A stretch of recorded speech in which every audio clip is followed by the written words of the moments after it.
waaw man maa ngi tudd Déthié Sembène donc di DG général bu High Events ak High Flick production. waaw bés bi nag juste benn événement la boo xam ne dafa regrouper ay jeunes talents yu dëkk dans les différentes régions du Sénégal donc en tant que High Events ñu teg benn compétition musicale bu tudd Thieyli buy regrouper ay jeunes talents quoi. waaw am na ay rappeurs de même que aussi am na ay mbalaxmaan waaw donc boo xoolee nag ay jeunes talents lañ quoi ay ñoo xam ne aussi tamit kenn xamul leen ci côté zone Rio bi de Dakar à Mbao Sébikotane et suñu quoi. waaw damay ginnaaw bu ñu sant yàlla julli ci Seydina Mohamed dañuy sant waa Tëngéej di sant Déthié mi ma dendeel mi ma jaglelee bés bi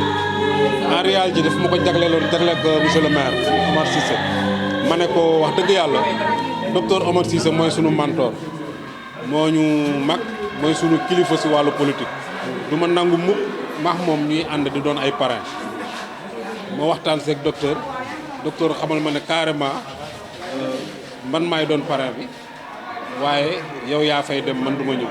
donc jox na ma honneur pour man ma ñëw teewal ko fi waxal ko ci turam jàppale ko pour mu mën a yéene bi nga xamante ni am na ko ci ndaw yi mu mën ko def. La jeunesse moom man dama ko yàgg wax man la jeunesse moo ma ñor ak la santé ak la jeunesse bu ñu wootee lépp lu ma mën a def dama koy bàyyi la jeunesse bu wootee damay ñëw accompagner leen ndax loolu bokk na ci sama ay ambition bokk na ci sama ay projet lu dol ni vacances xale yi waruñu leen bàyyi ñuy def loo xamante ne ni neexul kilifa yi li ñu war a def mooy encourager leen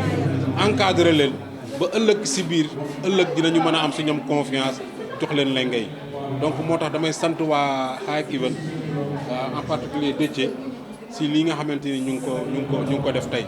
donc honneur la pour man ndax bari na woon ay nit ñoo xam ne mënoon lañ leen ko parrainer ñu seppi ma ci tànn ma ci donc vraiment dama leen ci sant di leen ci gërëm te incha allah wax naa leen ko léegi defe naa ñu ngi toll ci quart de finale maax yéen ba finale ndax vraiment man lépp luy encadrer jeunesse lépp luy encadrer ndaw man dama ci xar sama tànk tudd encourager rek xale da nga koy encourager xale da nga koy wax waaw góoru midi waaw góoru midi mooy kuy bay ba midi nga encourager ko nga ne ko waaw góor pour mu redoubler d'effort doo ko wax waaw góor pour mu wàcc dem ñibbi da nga koy wax waaw góor pour mu góorgóorlu parce que journée bi jeexagul xale foofu la toll. waaw du ma jóg mu di ko wax man xaaruma politique pour dund yàlla dafa def yàlla jox na ma teraanga yàlla jox na ma métier yàlla jox na ma ay jumtukaay yoo xam ne maa ngi ciy liggéey di ci sant yàlla donc li ci ëpp solo mooy ndaw ñi mooy li ma waxoon sànq rek ndaw ñi actuellement mouvement associatif yi ñoo jóg nawetaan yi je ferai tout mon possible pour que ñi mënul dem stade ñu fexe toog seen biir kër wala yor seen téléphone di seetaan match yi par le biais de vous la presse dinaa fexe ba yéen ngeen di relater match yi di ko wane ci portable yi di ko wane ci télé yi su ko defee xam nga xale bu amee jot rek def toj jeunesse su amee jot rek def toj nañ leen occuper bu ñu leen occuper ëllëg ci biir yàlla mën na def sutura ba wax dëgg yàlla du ñu xalaat lu ñaaw du ñu xalaat lu bon te vraiment loolu rek la ñu am donc di ci ñaan yàlla sunu borom bu jàppale ñu dañu matale ko incha allah.